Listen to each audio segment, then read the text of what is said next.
എന്താണോ താൻ തിന്നുന്നത്? ഒരു മുട്ട കിട്ടിയ സൂത്ര. കൊലക്കി. എന്നാ പിന്നെ എനിക്കുള്ളതും എടുത്തോ. നല്ല വിശപ്പ്. അത് മുട്ട ഒരെണ്ണമേ ഉള്ളൂ. ഒരെണ്ണമെങ്കിൽ ഒരെണ്ണം ഇങ്ങ് എടുത്തോ.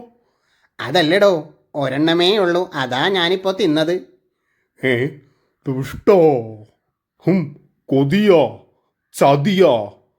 തിന്നാൻ കിട്ടിയപ്പോ താൻ സ്വന്തം കൂട്ടുകാരനെ മറന്നു. എന്നേക്കാൾ വലുതാണല്ലേ തനിക്കൊരു മുട്ട. അല്ല സൂത്ര, മുട്ടയേക്കാൾ വലുത് താനാ.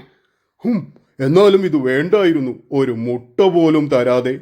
വേണ്ടായിരുന്നു ശരു, വേണ്ടായിരുന്നു. എന്താ പ്രശ്നം? ഷേരുവിന്റെ കാര്യം പറഞ്ഞതാ. പണ്ട് ഞാൻ എത്ര മീൻ പിടിച്ചു കൊടുത്തതാ. എന്നിട്ടിപ്പോ ഒരു മുട്ട പോലും തരാനില്ലെന്ന്. ഹും. നന്ദിയില്ലാത്ത ഷേരു. എന്താ പ്രശ്നം? സൂത്രം പണ്ട് ഷേരുവിനെ മീൻ പിടിച്ചു കൊടുത്തു. ആ മീൻ മുട്ടയിട്ടില്ലെന്ന്. അതിന് സൂത്രൻ ഷേരുവിനോട് ചൂടാവുകയാ. മീൻ മുട്ടയിടാത്തതിന് ഷേരു എന്ത് പിഴച്ചു? ശരിയാ, മൂത്രമല്ല മുട്ട വേണ്ടെന്ന് സൂത്രം പറഞ്ഞിട്ടുമുണ്ട്. അത് താനെങ്ങനെ അറിഞ്ഞു?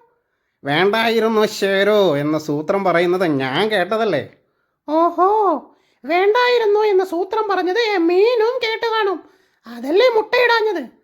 എന്നിട്ടിപ്പോൾ ഷേരുവിന് കുറ്റം. മീനും ഷേരുവും പാവങ്ങളാ, സൂത്രനാ കുഴപ്പക്കാരൻ.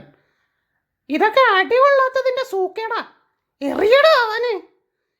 ഇനി താ മീനിനെ ഷേരുവിനെ കുറ്റം പറയുന്നതൊന്ന് കാണണം. ഹും. എന്റെ അമ്മേ, ഏത് വഴിക്ക് പോയാലും അടി എനിക്കാണല്ലോ. ഓ, നാശം.